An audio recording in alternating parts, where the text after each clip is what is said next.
ኒኩለር ተግዞ ኢራን ገባ።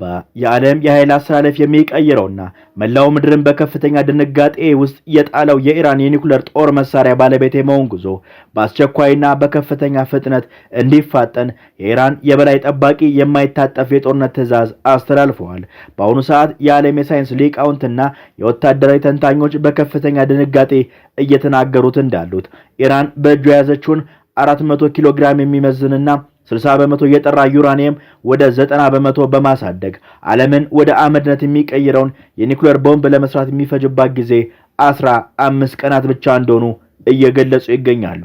ሆኖም ቴህራን ይህን 15 ቀን እስኪሞላ ድረስ እጇን አጣጥፋ አልተቀመጠችም። የደህንነትና የጦር መረጃ ምንጮች በከፍተኛ ሚስጥር እንደጠቆሙት የሰሜን ኮሪያ የምህንድስና ጥበብ የተቀነባበረውና የተመረቱ መካከለኛ ርቀት ተወንጫፊ የኒኩለር አረሮች ድንበር ጥሰው ወደ ኢራን ወታደራዊ ምሽጎች በኃይል ተጉዘው ገብተዋል ይሉናል።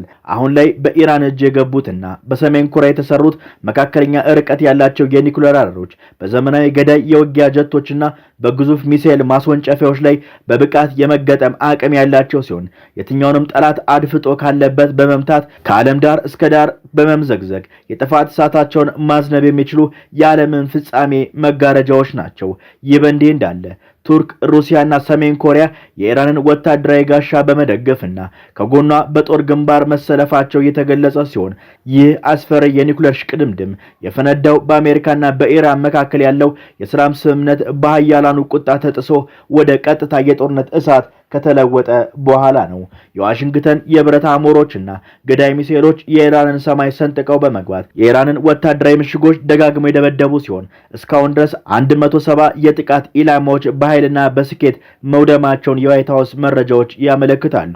የፔንታጎን አስፈሪ ወታደራዊ ጡንቻና የጦርነት ክንድ ይዘው የለገሱት ፕሬዝዳንት ዶናልድ ትራምፕ በሀገራቸው ላይ በሚሰነዘር ማንኛውም ወታደራዊ እርምጃ ልክ የአሜሪካ የብድር ምላሽና አውዳሚ ጥቃት 30 እና 40 እጥፍ እየጠነከረ እያየለና ምድርን እያራደ እንደሚሄድ ለዓለም በቁጣ አስታውቋል። ነገር ግን የቴህራን ምላሽ ይዋዛ አልነበረም። የኢራን እስላማዊ አብዮታዊ ጠባቂ ጦር አስፈሪ የብረት ክንዶቹን በመዘርጋት በባህሬን፣ በኩዌት፣ በኳታር ምድር ላይ ጸንተው የቆሙትን የአሜሪካ ግዙፍ ወታደራዊና ስትራቴጂካዊ መሰረተ ልማቶች በከባድ ያጸፋ እሳት በመለብለብ እስካሁን ድረስ ፍርስራሻቸው ወደ አመድነት እና ወደ እሳታማ ሲኦል ቀይሯቸዋል ሲል ምድሪቱን አስጨንቋል። በሰሜን ኮሪያ የምህንድስና ጥበብ ተቀነባብረው አሁን ላይ ወደ ኢራን ወታደራዊ ምሽጎች በኃይል የገቡት የመካከለኛ ርቀት ተወንጫፊ የኒኩለር አረሮች የቀጠናው ብቻ ሳይሆን የመላው ዓለምን የጦርነት ሚዛን በአንድ ጀንበር የገለበጡ አስፈሪ የጥፋት መሳሪያዎች ናቸው። የመደራደር አቅምንም የኢራንን በእጅጉ የሚያሳድጉ ናቸው። እነዚህ እጅግ ዘመናዊ አደገኛ የሆኑ የጦር አረሮች ከፔንታጎን የጦር ሳይንቲስቶች የምርምር ማዕከላት የወጡ ሲሆን በንድፍና በቴክኖሎጂ ደረጃ እጅግ በጣም ረቂቅ ከፍተኛ ፍንዳታ ኃይልን የተገነቡ ናቸው። ዋነኛ ጥንካሬያቸው ከባድ ክብደት ሳይኖራቸው የኒኩለር አቅምን ማመቅ በመቻላቸው ለማንኛውም አይነት ስትራቴጂካዊ ጥቃት እጅግ አመቺ መሆናቸው ነው። እነዚህ በሰሜን ኮሪያ የተመረቱ የኒኩለር አረሮች ልዩ የሚያደርጋቸው የፔንታጎንን ወታደራዊ እቅድ አውጪዎች እንቅልፍ የነሳው ዋነኛ ሚስጥር የቴክኖሎጂ ተለዋዋጭነታቸው በቀላሉ ከተለያዩ ተዋጊ መድረኮች ጋር የመዋሃድ ብቃታቸው ነው። አረሮቹ በልዩ ምህንድስና የተሰሩ በመሆናቸው በከፍተኛ ፍጥነት የሚምዘገዘጉና ድምፅን ሰንጥቀው በሚበሩ ዘመናዊ ገዳይ ተዋጊ ጄቶች ክንፎች ስር በጥብቅ መጫን የሚችሉ ናቸው። ይህ ደግሞ አየር ላይ ሆኖ ጠላትን ድንገት ለመምታት የሚደረገውን እንቅስቃሴ እጅግ አስፈሪ ያደርገዋል። ከዚህ በተጨማሪ እነዚህ የኒኩለር አረሮች ከባድና ግዙፍ የሆነ የፕላስቲክ ሚሳኤል ማስወንጨፊያ መንቀሳቀሻ ላይ በቀላሉ መገጠም ሙሉ አቅም አላቸው። ሚሳኤሎቹ ከተወነጨፉ በኋላ በአየር ላይ ሊያጋጥማቸው የሚችሉ ጸረ ሚሳኤል መከላከያ ጋሻዎች ጥሰው ማለፍ እንዲችሉ ተደርገው የተሰሩ በመሆናቸው አንዴ ጥፋት ጉዟቸውን ከጀመሩ የትኛውም ጠላት አድፍጦ ካለበት ምሽግ በመምታት ከዓለም ዳር እስከ ዳር የመምዘግዘግና ያረፈበትን ስፍራ ወደ እሳታማ ሲኦል የመቀየር አቅም አላቸው። በአሁኑ ሰዓት እነዚህ መካከለኛ ርቀት ያላቸው የኒኩለር አረሮች የጦር ግንባር ላይ ማሰማራት መቻል ኢራንን ወታደራዊ ክንድ በ10 እጥፍ ያጠነከረ ሲሆን የአሜሪካንና የቃል ኪዳን ወዳጆቿን የጦር ሰፈሮች በቀጥታ ከፒዮንግያንግ በወጣ አስፈሪ የጦርነት ጥበብ ስር እንዲወድቁ ያደረገ የዓለም ፍጻሜ መጋረጃ ናቸው። የኢራን ፓርላማ አፈ ጉባኤ ዋና ተደራዳሪ መሐመድ ባቄር ጋሊባፍ በበኩላቸው አሜሪካ ማስፈራራትና ቃል መጣስ ከእንግዲህ ዋጋ እንደሚያስከፍላት እስካሁን አልተማረችም ሲሉ በኤክስ ገጻቸው ላይ ያስጠነቀቁ ሲሆን የፓርላማው የብሔራዊ ደህንነትና የውጭ ጉዳይ ፖሊሲ ኮሚቴ ሰብሳቢ ኢብራሂም አዚዝ ደግሞ በሆርሙዝ ስትሪት ላይ አዲሱን የኢራን ስርዓት ከመቀበል ውጪ አማራጭ የለም ሲሉ ምላሽ ሰጥተዋል። የኢራን የውጭ ጉዳይ ሚኒስትርም በትራምፕ ስድብ ላይ እኛ ለብልግና በብልግና አንመልስም፣ ምላሻችን በተግባር ያለ ፍርሃትና በታላቅ ጀግንነት ይገለጻል ሲሉ የሀገሪቱን ጽኑ አቋም አሳይተዋል። የመካከለኛው ምስራቅ ምድር ዳግም በደም አፋሳሽ የቦምብ ብልጭታ በሀያላን የጦርነት ነጎድጓድ ታውቋል። ሰኔ 16 ቀን የተፈረመው የጋራ መግባቢያ ስምምነት ተጥሶ የቀድሞ የተኩስ አቁም መፍረሱን ፕሬዝዳንት ዶናልድ ትራምፕ በአንካራ በተካሄደው የኔቶ ጉባኤ ላይ ተገኝተው ለኔ ካበቃ ቆይቷል ሲሉ በምሬትና በንቃት በገለጹ ማግስት ቀጠናው ወደ ለየለት እልቂትና የኃይል ፉክክር አምርቷል።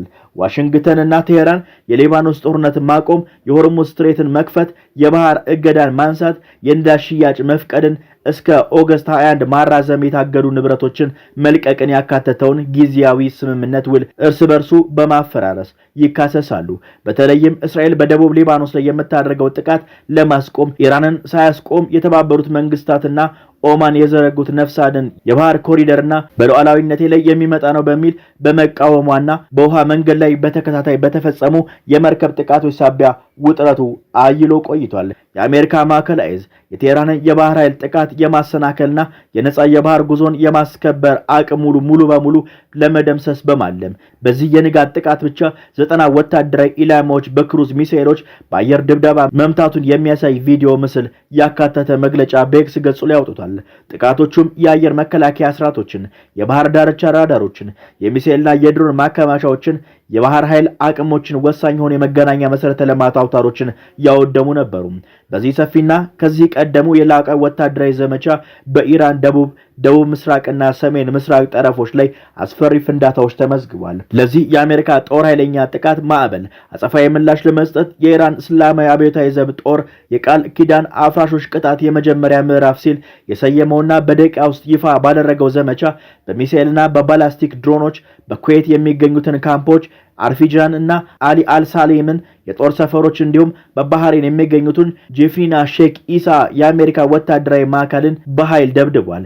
በዚህ ምክንያት በባህሬን መዲና ማናማ ፍንዳታዎች ሲሰሙ በኩዌትና በባህሬን የድንገተኛ አደጋ ሳይረኖች በከፍተኛ ሁኔታ ጮኋል። ኳታርም የደህንነት ማስጠንቀቂያዋን አወጣለች። ይህ የለየለት ጦርነት በሆርሙዝ ስትሬት ላይ የሚደረገውን የዓለም አቀፍ የንግድ መርከቦች እንቅስቃሴ ፍጹም በሚባል ደረጃ ወደ ማቆም ያወረደው ሲሆን የብሉምበርግ የሳተላይት መረጃ እንደሚያሳየው ባለፉት 3 ሳምንታት በቀን በአማካኝ ከነበረበት 34 መርከቦች ትላንት ወደ 14 የጭነት መርከቦች ብቻ ዝቅ ብሏል። ከአካባቢው ሲወጡ የታዩትም በአሜሪካ ማዕቀብ የተጣለበት አንድ ሱፐር ታንክና የኢራን ሰንደቅ ዓላማ ይውለበለበ የጭነት መርከብ ብቻ ነው።